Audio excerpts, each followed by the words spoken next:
Hello students, very good morning. This is Suraj Kumar. Welcome to my YouTube channel Learning with Suraj Sir. Dear students, जैसा कि मैंने पिछले video में आपको बताया था प्रेजेंट परफेक्ट टेंस के जो बेसिक टू एडवांस रूल्स है उसके बारे में मैंने आपको बताया था और मैं उम्मीद करता हूँ डियर स्टूडेंट जो भी मैंने आपको रूल्स बताया है प्रेजेंट परफेक्ट टेंस में वो आपको क्लियर हुआ होगा। मैंने आपको dear student zero to hero बनाने की कोशिश किया है प्रेजेंट परफेक्ट टेंस में।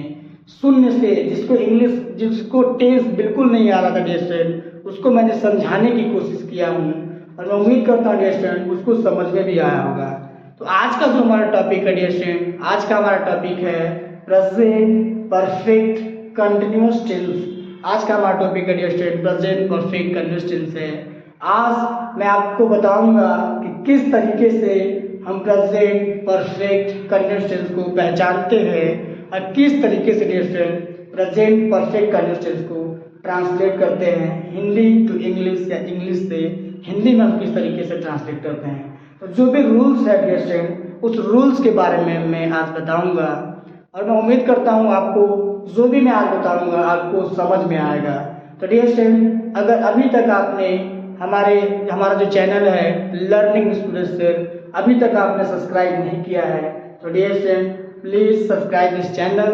तुरंत जाइए डियर स्टूडेंट, हमारा जो चैनल का नाम है लर्निंग विद सूरज सर, इसको तुरंत अपने सब्सक्राइब करिए डियर स्टूडेंट। जो भी आपके क्लासमेट्स हैं, जो भी आपके फ्रेंड्स हैं, उनसे भी हमारे चैनल के बारे में बताइए और उनसे भी हमारा चैनल सब्सक्राइब कराइए, क्योंकि डियर स्टूडेंट यही एक ऐसा चैनल है जिसपे आपको बेसिक टू एडवांस आपको पढ़ाया जाएगा, आपको पॉइंट टू पॉइंट आपको पढ़ाया जाएगा डियर स्टूडेंट, कुछ भी आपको नहीं छोड़ा जाएगा।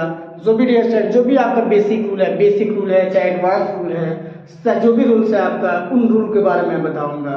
तो डियर स्टूडेंट आइए हम टॉपिक स्टार्ट करते हैं और डियर स्टूडेंट ध्यान देंगे और ध्यान दीजिएगा कि किस तरीके से प्रेजेंट परफेक्ट कंटिन्यूअस टेंस को हम पहचानते हैं। तो इससे पहले डियर स्टूडेंट मैंने आपको प्रेजेंट इंडेफिनिट पढ़ाया था, प्रेजेंट कंटिन्यूअस टेंस पढ़ाया था, प्रेजेंट परफेक्ट पढ़ाया था। तो थोड़ा सा उस एग्जांपल्स को देख लीजिए सर। जैसे मैंने बताया था आपको I read a book, I read a book, मैं एक पुस्तक पढ़ता हूँ। मैंने क्या बताया डियर स्टूडेंट, मैं एक पुस्तक पढ़ता हूँ। फिर मैंने आपको प्रेजेंट इंडेफिनिट में बताया, फिर मैंने आपको बताया I am reading a book, I am reading a book. मैंने क्या बताया प्रेजेंट इंडेफिनिट टेंस, ये क्या था आपका प्रेजेंट इंडेफिनिट टेंस था, ये क्या आपका प्रेजेंट कंटिन्यूअस टेंस है। मैं एक पुस्तक पढ़ता हूँ, मैं एक पुस्तक पढ़ रहा हूँ। और अगला सेंटेंस मैंने आपको बताया था I have read a book, I have read a book. क्या है, मैं एक पुस्तक पढ़ चुका हूँ, मैं एक पुस्तक पढ़ चुका हूँ। अब जो आज का हमारा टॉपिक है, आज मैं आपको बताऊंगा student I have been reading a book, I have been reading a book for 2 hours, मैं एक पुस्तक 2 घंटे से पढ़ रहा हूँ। आज का हमारा टॉपिक है डियर स्टूडेंट, मैं एक पुस्तक 2 घंटे से पढ़ रहा हूँ। मिस डियर स्टूडेंट मैं आपको बताना चाहूंगा, मैंने आपको प्रेजेंट इंडेफिनिट बताया, प्रेजेंट इंडेफिनिट में मैं एक पुस्तक पढ़ता हूँ। मैंने कंटिन्यूअस बताया आपको, मैं एक पुस्तक पढ़ रहा हूँ। और मैंने आपको ये भी बताया मैंने एक पुस्तक पढ़ लिया है या मैं एक पुस्तक पढ़ चुका हूँ। आज का सेशन हमारा जो डिपेंड करेगा dear student I have been reading a book for 2 hours. ये इस टाइप के जो सेंटेंस है किस तरीके से हम ट्रांसलेट करते हैं, किस तरीके से हम पहचानते हैं कि ये प्रेजेंट परफेक्ट कंटिन्यूअस टेंस है। तो आइए डियर स्टूडेंट हम पहचान जानते हैं किस तरीके से हम हिंदी में पहचानेंगे कि ये जो टेंस है आपका क्या है प्रेजेंट परफेक्ट कंटिन्यूअस टेंस है। तो डियर स्टूडेंट ध्यान दीजिएगा कि जिस वाक्य की क्रिया के अंत में, ध्यान दीजिएगा, जिस वाक्य की क्रिया के अंत में समय के साथ, ये ध्यान दीजिएगा, समय के साथ ऐसा ध्यान दीजिएगा कि जिस वाक्य के क्रिया के अंत में समय के साथ रहा है, समय के साथ रहा है, रही है, रहे हैं, रहा है, रही है, रहे हैं या रहे हो, या रहे हो, इसे ध्यान दीजिएगा। जिस वाक्य की क्रिया करने क्या है आपका समय के साथ, समय के साथ क्या है, रहा है, रही है, क्या है आपका, रहा है, रही है, रहे हैं या रहे हो, या रहे हो आता है, तो ऐसे कंडीशन में क्या होता है, वो आपका प्रेजेंट परफेक्ट कंडीशंस कहलाता है। आपको ये जानना है, जिस वाक्य के क्रिया के अंत में समय के साथ रहा है, रही है, रहे हैं या रहे हो शब्द आता है, शब्द आता है प्रेजेंट परफेक्ट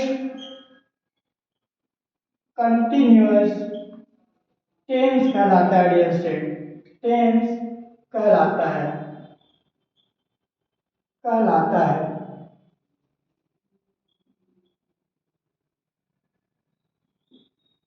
डियर स्टूडेंट। तो आई थिंक आपको समझ में आ रहा होगा कि जिस वाक्य के क्रिया के अंत में समय दिया रहेगा, समय के साथ रहा है, रही है, रहे हैं, रहे हो शब्द आता है, वो क्या कहलाता है dear student, present perfect conditions कहलाता है। डियर स्टूडेंट, आई थिंक आपको समझ में आया होगा। अब कभी भी आपका हिंदी अगर आप देखेंगे तो जब भी आपकी हिंदी में समय दिया रहेगा और समय के साथ अगर आपका रहा है, रही है, रहे हैं, रहे हो आएगा तो तुरंत पहचानोगे कि ये क्या है, आपका प्रेजेंट परफेक्ट कंडीशंस है। डियर स्टूडेंट, आइए हम रूल ऑफ ट्रांसलेशन जानते हैं कि क्या आपका इसका रूल ऑफ ट्रांसलेशन होता है। डियर स्टूडेंट, जानते हैं dear student, rule of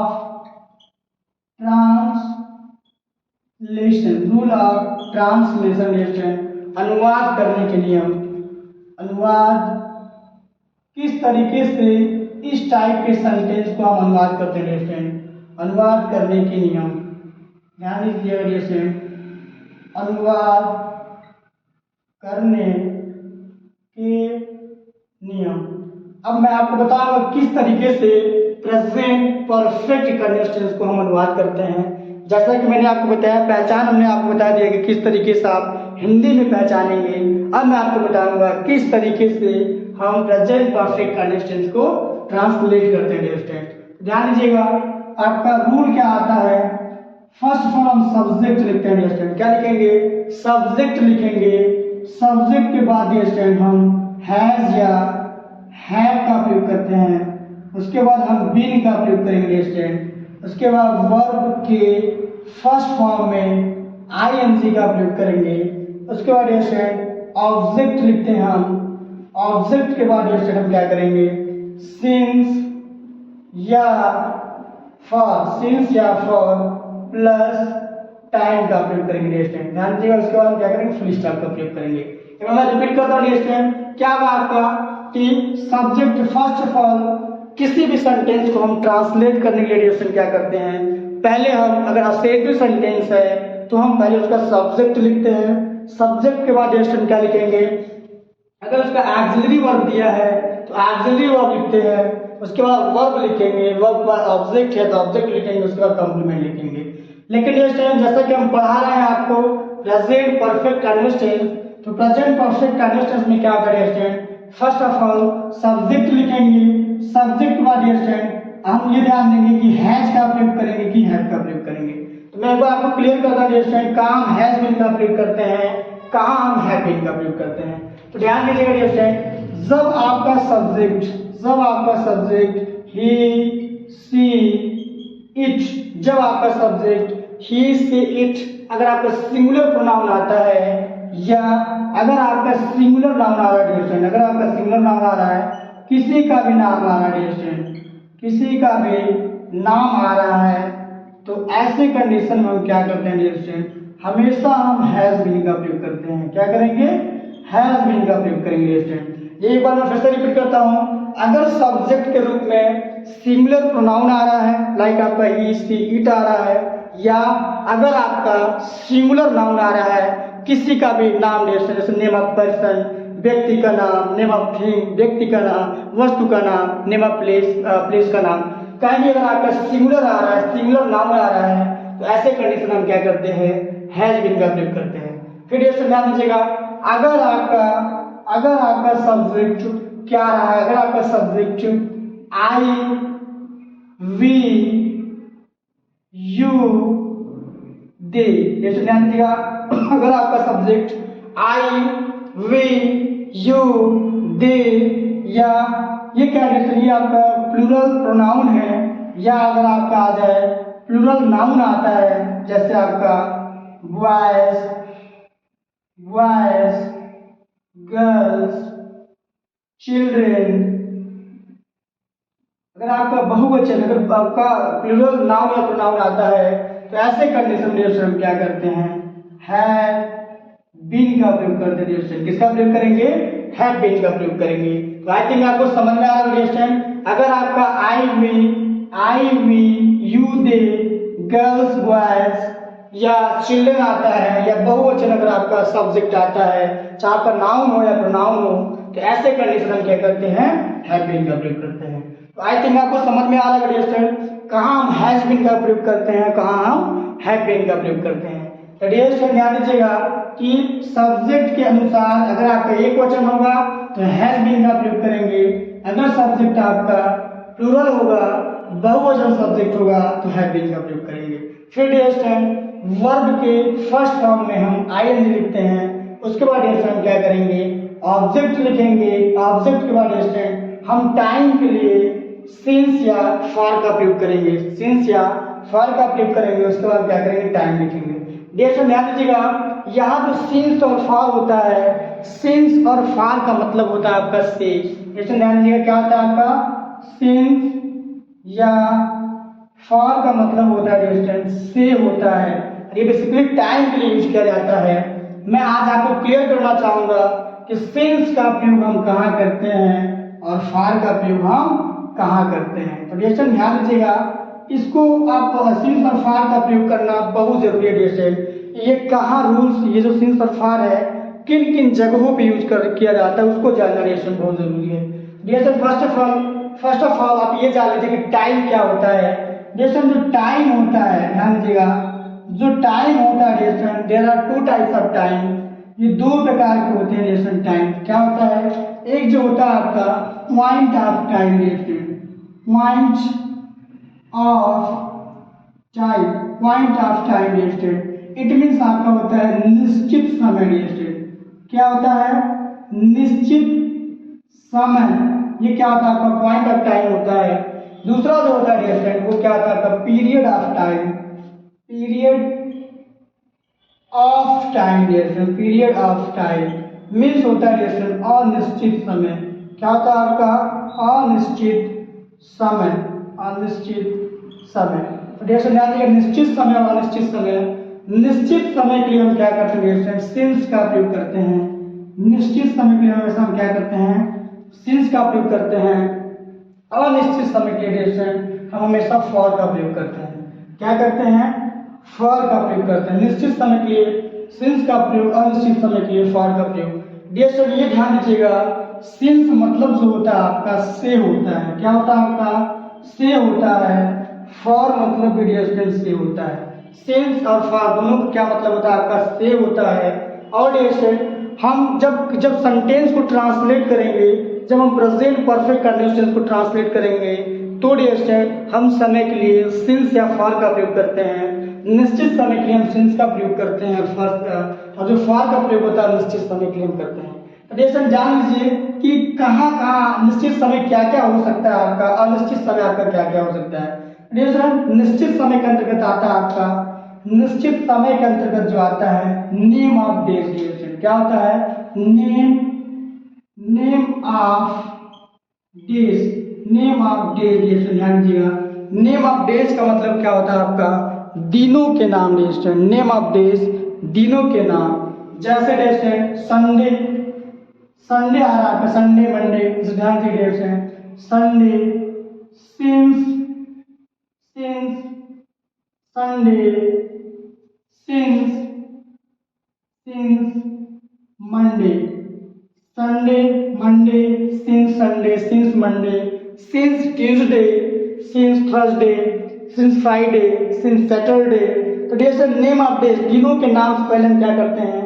since का प्रयोग करते हैं। फिर डियर ध्यान दीजिएगा कि name of months, name of months, अगर आपका कहीं भी डियर महीनों का नाम आ जाए, नेम ऑफ मंथ्स डियर, अगर आपका कहीं भी महीनों के नेम आ जाए तो ऐसे कंडीशन में हम सिंस का प्रयोग करेंगे, ना कि फॉर का। नेम ऑफ मंथ, जैसे आपका जनवरी, जनवरी डियर, फरवरी, फरवरी, फिर डियर मार्च, मार्च, अप्रैल, मई, जून, जुलाई। जो भी डियर जब भी आपका क्या आ जाए? नेम ऑफ मंथ आ जाए, जब भी आपका महीनों का नाम आ जाए तो ऐसे कंडीशन में से की जो अंग्रेजी लिखते हैं हम क्या लिखते हैं? सिंस का प्रयोग करते हैं डियर। फिर ध्यान दीजिएगा, अगर आपका अगर नेम ऑफ ईयर आ जाए डियर, नेम ऑफ डेज आता है, नेम ऑफ मंथ आता है, नेम ऑफ ईयर आ जाए डियर, नेम ऑफ ईयर अगर आता है तो भी हम क्या करेंगे? सिंस का ही प्रयोग करेंगे। जैसे डियर जैसे since 2001, since 2001, since 1997, since 1998। Dear ध्यान दीजिएगा कि जब भी आपका नेम ऑफ ईयर आ जाए, जब भी आपका नेम ऑफ ईयर आ जाए डियर स्टूडेंट, तो हम क्या करते हैं? हमेशा डियर हम सिंस का प्रयोग करते हैं। फिर डियर ध्यान दीजिएगा, सिंस का प्रयोग हम वहां भी करते हैं जैसे आपका नेम ऑफ सीजन आ जाए डियर, नेम ऑफ सीजन आ जाए। जैसे ध्यान दीजिए डियर, नेम ऑफ सीजन में क्या ध्यान दीजिए? नेम ऑफ सीजन डियर, जब भी आपका नेम ऑफ सीजन आ जाए, name of season dear, name of season, like आपका ऋतुओं के नाम आ जाए डियर, जहां भी आपका ऋतुओं का नाम आ जाए, जैसे since summer dear, since summer, since summer, since winter, since winter, since summer, since winter, since winter, since autumn, since autumn, since autumn। जब भी आपका ऋतुओं का नाम आ जाए तो ऐसे कंडीशन हम क्या करते हैं डियर स्टूडेंट? हमेशा हम सिंस का प्रयोग करते हैं। जब भी आपका ऋतुओं का नाम आ जाए ऐसे कंडीशन हम क्या करते हैं? सिंस का प्रयोग करते हैं। फिर डियर ध्यान दीजिएगा कि जब भी डियर आपका नेम ऑफ फेस्टिवल्स आ जाए, name of festivals, name of festivals, जब भी आपका नेम ऑफ फेस्टिवल्स आ जाए डियर स्टूडेंट, ध्यान दीजिएगा, नेम ऑफ जब भी आपका फेस्टिवल्स आता है तो ऐसे कंडीशन में हम क्या करते हैं डियर स्टूडेंट? ऐसे कंडीशन में हम क्या करते हैं कि सिंस का प्रयोग करते हैं। Name of festivals dear student, festivals like आपका Deepavali, since Deepavali dear student, since Deepawali, since Holi, since Eid. ध्यान दीजिएगा कि जब भी आपका फेस्टिवल्स नेम आ जाए तो ऐसे कंडीशन में भी हम क्या करते हैं डियर स्टूडेंट? ऐसे कंडीशन में हमेशा हम क्या करेंगे कि सिंस का प्रयोग करेंगे। तो आई थिंक आपको सिंस का डिरेक्शन क्लियर हुआ होगा कि हम सिंस का प्रयोग कहाँ करते हैं। डिरेक्शन यही ध्यान देना है कि जब भी आपका नेम ऑफ डेज आ जाए, जैसे संडे, मंडे, ट्यूसडे, वेडनेसडे, तो हम सिंस का प्रयोग करेंगे। जब भी आपका नेम ऑफ मंथ्स आ जाए, जैसे आपका जनवरी, फरवरी, मार्च, अप्रैल, वहाँ हम सिंस का प्रयोग करेंगे। जब भी डिरेक्शन आपका नेम ऑफ ईयर आ जाए, जैसे सिंस 2001, सिंस 1997, सिंस 1998, तब हम हमेशा क्या करेंगे, सिंस का प्रयोग करेंगे। इसके अलावा डिरेक्शन क्या करेंगे, जब भी आपका सीजन नेम आ जाए, जैसे आपका since summer, since winter, since autumn, जब भी आपका ऐसा आता है डिरेक्शन, हम हमेशा क्या करेंगे, क्या कि हमेशा हम सिंस का प्रयोग करेंगे। फिर डिरेक्शन अगर आपका नेम ऑफ फेस्टिवल्स आता है, तो हम हमेशा क्या करेंगे डिरेक्शन, हमेशा हम सिंस का प्रयोग करेंगे। जैसे since Deepawali, since Eid, since Holi, since Bakrid, जब भी आपका फेस्टिवल्स नेम आता है तो हम से के अंग्रेजी डिरेक्शन सिंस का प्रयोग करते हैं। आइए हम फॉर का प्रयोग जाने, फॉर का प्रयोग क्या होता है डिरेक्शन। फिर इसके अलावा डिरेक्शन एक चीज और जान लीजिएगा, जब भी आपका ओ क्लॉक आ जाए, आपका बजे, जैसे 2 o'clock, 3 o'clock, जब भी आपका बजे आ जाए डिरेक्शन, तो ऐसे कंडीशन में हम क्या करते हैं, सिंस का प्रयोग करते हैं। अब डिरेक्शन ध्यान दीजिए कि फॉर का हम प्रयोग क्या करते हैं, जैसे डिरेक्शन फॉर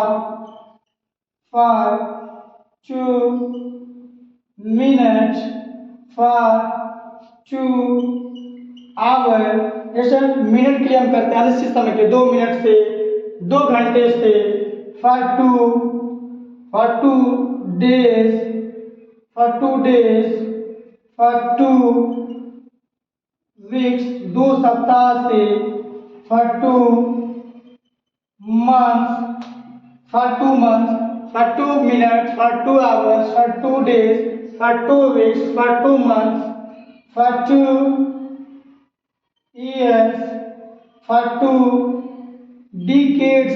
जैसे ध्यान दीजिएगा, डिकेड्स मतलब होता है आपका शताब्दी, डिकेड्स मतलब होता है आपका शताब्दी, डिकेड्स मतलब होता है आपका दशक, डिकेड्स मतलब होता है आपका दशक, 2 दशकों से, फॉर 2 सेंचुरी, सेंचुरी 2 शताब्दी से, सेंचुरीज, फॉर 2 सेंचुरीज। इसलिए ध्यान दीजिए, जब भी आपका मिनट आ जाए, आवर्स आ जाए, डेज आ जाए, वीक्स आ जाए, मंथ्स आ जाए, ईयर्स आ जाए, डिकेड्स आ जाए, सेंचुरी आ डिरेक्शन, तो हमेशा हम क्या करते हैं, ये ऐसे हैं डिरेक्शन जो आपका अनिश्चित समय को बताते हैं, और हम अनिश्चित समय के लिए डिरेक्शन हमेशा हम फॉर का प्रयोग करते हैं। हिंदी में जो से है, से के अंग्रेजी हम क्या लिखते हैं, फॉर का प्रयोग करते हैं। डिरेक्शन मैं उम्मीद करता हूँ आपको ये जो पोर्शन है सिंस और फॉर आपको क्लियर हुआ होगा, क्योंकि डिरेक्शन ये जो सिंस और फॉर है इसको सीखना बहुत ज्यादा इंपॉर्टेंट है। ये इसलिए इंपॉर्टेंट है डिरेक्शन, चाहे आपका प्रेजेंट परफेक्ट कंटीन्यूअस टेंस हो, चाहे आपका पास्ट परफेक्ट कंटीन्यूअस टेंस हो, चाहे आपका फ्यूचर परफेक्ट कंटीन्यूअस टेंस हो, इन तीनों में डिरेक्शन क्या होता है, आपका सिंस या फॉर का प्रयोग किया जाता है।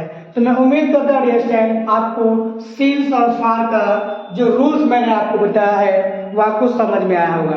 तो डिरेक्शन अगर आपको समझ में आया है तो प्लीज सिंस और फॉर का जो भी मैंने अभी तक बताया है इसका आप स्क्रीनशॉट ले लीजिए डिरेक्शन।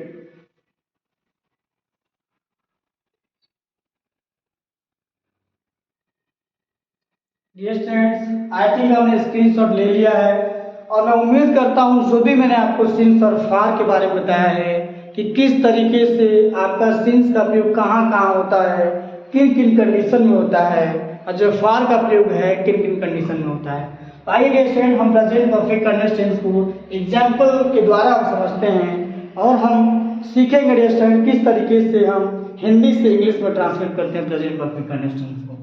तो मैं उम्मीद करता हूँ डियर फ्रेंड्स, इससे पहले मैं आपको बताना चाहूँगा, मैं उम्मीद करता हूँ कि जो भी आपको मैंने प्रेजेंट परफेक्ट कंडीशन बताया है आपको बिल्कुल आपको क्लियर हुआ होगा डियर फ्रेंड, कि यही आपको ध्यान देना है कि समय के साथ रहा है, रही है, रहे हैं, रहे हुआ आएगा तो प्रेजेंट परफेक्ट कंडीशन होगा। डियर एक बात ये भी ध्यान दीजिएगा, अगर आपका समय दिया रहेगा तभी आपका प्रेजेंट परफेक्ट कंडीशन है, अगर समय नहीं दिया रहेगा डियर वो आपको प्रेजेंट परफेक्ट कंडीशन नहीं होगा, वो क्या होगा, आपका प्रेजेंट कंटीन्यूअस टेंस होगा डियर। आइए एग्जांपल हम देखते हैं डियर। श्याम श्याम 2 घंटे से क्रिकेट खेल रहा है। श्याम 2 घंटे से क्रिकेट खेल रहा है। रेशन देखिएगा, श्याम 2 घंटे से क्रिकेट खेल रहा है। रेशन इस सेंटेंस में आपका समय दिया है। क्या दिया? आपका समय दिया है। श्याम कब से क्रिकेट खेल रहा है? श्याम 2 घंटे से क्रिकेट खेल रहा है। रेशन आपको ये ध्यान देना है कि जब भी आपका समय दिया रहेगा तो क्या होगा? आपका प्रेजेंट परफेक्ट कंटीन्यूअस टेंस होगा। जैसे रेशन ध्यान दीजिएगा, इसी सेंटेंस पर हम ये बोल दें कि श्याम क्रिकेट खेल रहा है। श्याम क्रिकेट खेल रहा है, तो ये क्या हो जाएगा? आपका प्रेजेंट कंटीन्यूअस टेंस हो जाएगा। लेकिन जैसे इसमें समय आता है, समय अगर दिया रहेगा, समय के साथ अगर आपका रहा है, रही है, रहे हैं, रहे हो आएगा डिस्टेंस, तो हम तुरंत पहचान लेंगे वो क्या आपका प्रेजेंट परफेक्ट कंटीन्यूअस टेंस है। तो आइए डिस्टेंस इसको ट्रांसलेट करते हैं। ट्रांसलेट करने के लिए डिस्टेंस फर्स्ट ऑफ ऑल हम सब्जेक्ट पे ध्यान देंगे। कौन 2 घंटे से क्रिकेट खेल रहा है? तो आंसर मिलेगा डिस्टेंस आपको श्याम। श्याम डिस्टेंस श्याम मिलेगा आपको आंसर। अब आपको ये ध्यान देना है कि आप हैज का उपयोग करोगे कि हैव का प्रयोग करोगे। तो डिस्टेंस यही आपको ध्यान देना है। सब्जेक्ट पे तुरंत ध्यान दोगे। सब्जेक्ट अगर आपका सिंगुलर होगा, ही सी इट, अगर किसी व्यक्ति का नाम होगा, अगर सिंगुलर नंबर नाम आता है तो हम हैज बीन का प्रयोग करेंगे। क्या लिखेंगे distance? Has been. Shyam has been. Verb में आईएनजी डिस्टेंस। प्ले मतलब होता है आपका खेलना, हम क्या करेंगे? वर्ब में आईएनजी का प्रयोग करेंगे। Shyam has been playing. क्या डिस्टेंस? ऑब्जेक्ट लिखेंगे क्रिकेट। Cricket distance. अब हमें ये ध्यान देना है, हमने सब्जेक्ट लिख लिया, हैज या हैव बीन में सब ने लिख लिया, फिर हम वर्ब में आईएनजी लिख लिए, ऑब्जेक्ट लिख लिए। अब ये हमें ये ध्यान देना है कि सिंस का प्रयोग करेंगे कि फॉर का प्रयोग करेंगे। जैसा कि मैंने आपको बताया है रूल ऑफ सिंस, सिंस में मैंने आपको बताया कि कहाँ सिंस का प्रयोग करते हैं और कहाँ फॉर का प्रयोग करते हैं। जब भी आपका, हमने क्या बताया कि जब भी आपका अनिश्चित समय आएगा, जैसे 2 मिनट से 3 मिनट से 4 मिनट से 1 घंटे से 2 घंटे से 3 घंटे से 1 दिन से 2 दिन से 3 दिन से 1 सप्ताह से 2 सप्ताह से 1 साल से 2 साल से 1 शताब्दी से 2 शताब्दी से 1 दशक से 2 दशक से, जब भी आपका ऐसा समय आता है, ये जो समय होता है यह अनिश्चित समय होता है। और अनिश्चित समय के लिए हम क्या करते हैं? फॉर का प्रयोग करते हैं। तो देखिए क्या है आपका 2 घंटे से, क्या लिखेंगे? फॉर 2 hours, for 2 hours जैसे Shyam has been playing cricket for 2 hours। Shyam 2 घंटे से क्रिकेट खेल रहा है। अगला एग्जाम्पल देखिए,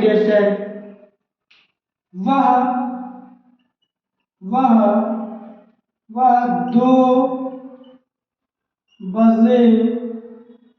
2 बजे से एक पत्र लिख रहा है। वह 2 बजे से एक पत्र लिख रहा है। जैसे कौन 2 बजे से एक पत्र लिख रहा है, तो हमें उत्तर क्या मिलेगा? वह। तो वह की इंग्लिश क्या होता है? ही लगेगा आपका। फिर ही, अब आपको पता है कि ही क्या आपका सिंगुलर है, तो हम क्या करेंगे? हैज का प्रयोग करेंगे। Has been, he has been writing, he has been writing a letter, he has been writing a letter। ध्यान दीजिएगा, 2 बजे से, अभी हमने क्या बताया था, अगर अनिश्चित समय आएगा तो हम फॉर का प्रयोग करेंगे। अगर निश्चित समय आएगा, जैसे नेम ऑफ डेज, दिनों के नाम, महीनों के नाम, ईयर का नाम, फिर अगर आपका ऋतुओं के नाम आ जाए, अगर आपका फेस्टिवल्स आ जाए, फेस्टिवल्स नेम आ जाए, और अगर आपका ओ क्लॉक आ जाता है, अगर बजे आता है, ऐसे कंडीशन में क्या होता है कि हमेशा हम सिंस का प्रयोग करेंगे। क्या लिखेंगे? Since 2 o'clock he has been writing a letter since 2 o'clock। मैं उम्मीद कर रहा हूँ डियर आपको समझ में आ रहा होगा। ये चीजें डियर बिल्कुल बेसिक से पढ़ाया जा रहा है आपको, बिल्कुल बेसिक। मैं कोशिश कर रहा हूँ डियर कि जिसका चेंज जो बिल्कुल जीरो डियर स्टूडेंट, उसको भी मैं सिखाने की कोशिश कर रहा हूँ। और ये जो सेशन है डियर स्टूडेंट, ये जो चैनल आपका बनाया गया है लर्निंग सूरज सर, ये जिसको बिल्कुल नहीं आता डियर स्टूडेंट उनके लिए भी है, और जो डियर स्टूडेंट जो बेसिक टू एडवांस इंग्लिश सीखना चाहते हैं उनके लिए भी डियर स्टूडेंट ये आपका चैनल है। तो डियर स्टूडेंट आई थिंक आपको समझ में आ रहा होगा कि जब कभी डियर स्टूडेंट आपका समय के साथ रहा है, रही है, रहे हैं, रहे हो, जब कभी भी आप देखोगे डियर स्टूडेंट तुरंत आप पहचान लिखिए कि कौन सा टेंस है, प्रेजेंट परफेक्ट कंटिन्यूअस टेंस है। फिर अगला सेंटेंस देखिए डियर स्टूडेंट, मैं सुबह से फुटबॉल खेल रहा हूँ। मैं सुबह से फुटबॉल खेल रहा हूँ। जैसे देखिए इसमें भी आपका समय दिया गया है, और ये जो समय डियर क्या है आपका निश्चित समय है। एक बात और ध्यान दीजिएगा डियर स्टूडेंट, जब भी आपका नेम ऑफ द, जब भी आपका पार्ट्स ऑफ द डे आता है डियर स्टूडेंट, तो ऐसे कंडीशन में हम क्या करते हैं, सिंस का प्रयोग करते हैं। जैसे आपका सुबह से, दोपहर से, शाम से, आधी रात से, जब भी आपका इस टाइप के जब भी आपके आएंगे डियर स्टूडेंट तब भी हम सिंस का प्रयोग करते हैं। ध्यान दीजिएगा, मैं सुबह से फुटबॉल खेल रहा हूँ। डियर स्टूडेंट कौन सुबह से फुटबॉल खेल रहा है, तो क्या है आपका आई। जैसा कि मैंने आपको बताया था कि अगर आपका I, we, you, they, girls, boys, children, अगर आपका बहुवचन अगर आपका सब्जेक्ट आता है तो हमेशा हम क्या करते हैं, हैव बीन का प्रयोग करते हैं dear student. I have been, फिर क्या करेंगे, वर्ब आईएनजी लगाएंगे, I have been playing football, I have been playing football. अब देखिए सुबह से ये निश्चित समय है, तो क्या लिखेंगे, सिंस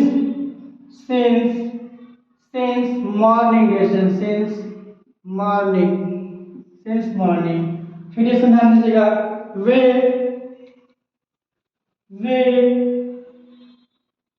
जैसे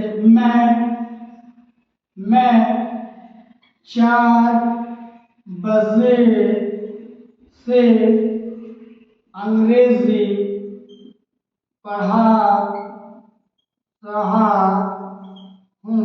मैं 4 बजे से अंग्रेजी पढ़ा रहा हूँ। तो डियर स्टूडेंट कौन 4 बजे से अंग्रेजी पढ़ा रहा है, मैं। तो मैं की इंग्लिश हम क्या लिखेंगे डियर स्टूडेंट, आई। अब आपको पता है कि आई के बाद आई भी यूदे आता है, तो हम हैव बीन का प्रयोग करते हैं। आई हैव बीन टीचिंग, जैसे टीच मतलब होता है पढ़ाना, I have been teaching English कब से, 4 बजे से। डेशन जब भी आपका बच जाएगा तो मीन्स क्या है, निश्चित समय है, तो हम क्या करेंगे, सिंस का प्रयोग करेंगे, since 4 o'clock I have been teaching English since 4 o'clock। फिर डेशन देखिएगा, तुम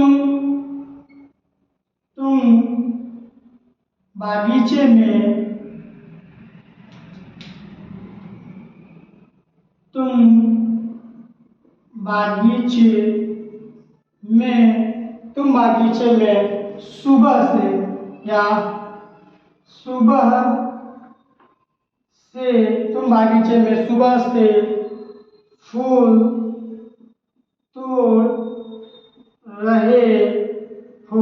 तुम बागीचे में सुबह से फूल तोड़ रहे हो।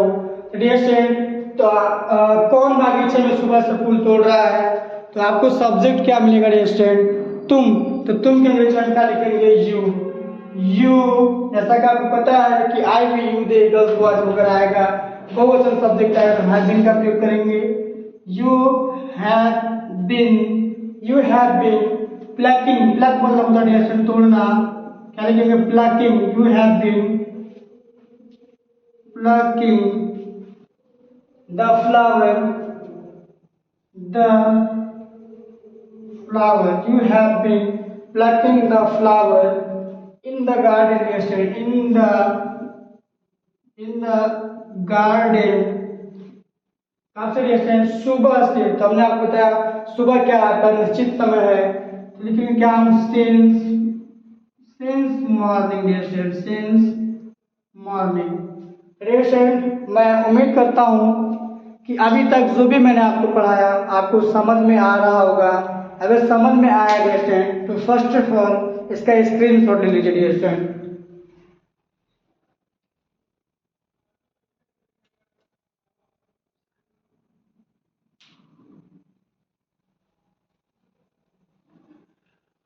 आई थिंक आपने स्क्रीनशॉट ले लिया है डियर स्टूडेंट। और डियर स्टूडेंट कि आपको समझ में आ रहा होगा जो भी बेसिक चीज़ें हैं डियर स्टूडेंट, बेसिक जो कॉन्सेप्ट है आपको बहुत अच्छे तरीके से समझ में आ रहा होगा। और मैं उम्मीद भी करता हूँ डियर स्टूडेंट आपको समझ में आ ही रहा होगा। जो भी आपके साथ, जो भी आपके फ्रेंड्स हैं, जो भी आपके क्लासमेट्स हैं इस वीडियो को देख रहे होंगे उनको भी डियर स्टूडेंट समझ में आ रहा होगा। लेकिन फिर भी अगर आपको डियर स्टूडेंट किसी प्रकार की दिक्कत आती है टेंस से रिलेटेड या मेरे टॉपिक से रिलेटेड डियर स्टूडेंट तो प्लीज़ अपना वैल्यूएबल फीडबैक दे सकते हैं। आप क्वेश्चन पूछ सकते हैं डियर स्टूडेंट कि सर ये चीज़ें नहीं समझ में आ रहा है। डियर स्टूडेंट अगर आप हमारे साथ बने रहना चाहते हैं इसी तरीके से डियर स्टूडेंट आप बेसिक सीखना चाहते हैं, basic to advance English grammar सीखना चाहते हैं तो डियर स्टूडेंट प्लीज़ हमारा जो वीडियो है इसको लाइक करिए, कमेंट करिए डियर स्टूडेंट और ज़्यादा से ज़्यादा शेयर करिए डियर स्टूडेंट ताकि आपके अलावा जो भी आपके फ्रेंड्स हैं वो भी डियर स्टूडेंट इस टाइप की वीडियो देख सकें, वो भी डियर स्टूडेंट कम्पिटिटिव के लिए तैयारी कर सकें, वो भी डियर स्टूडेंट अगर बोर्ड की तैयारी कर रहे हैं लाइक 10th 12th या 9th 11th में अगर पढ़ते हैं तो वो भी ग्रामर वगैरह सीख सकते हैं। डियर स्टूडेंट इस चैनल पे basic to advance English grammar cover किया जाएगा और आपको ऐसा नहीं कि स्कूल के लेवल का ही पढ़ाया जाएगा, स्कूल के लेवल के अलावा ही डियर स्टूडेंट आपको कॉम्पिटिटिव लेवल का भी इंग्लिश ग्रामर पढ़ाया जाएगा। तो डियर स्टूडेंट हमारे साथ बने रहने के लिए थैंक यू सो मच।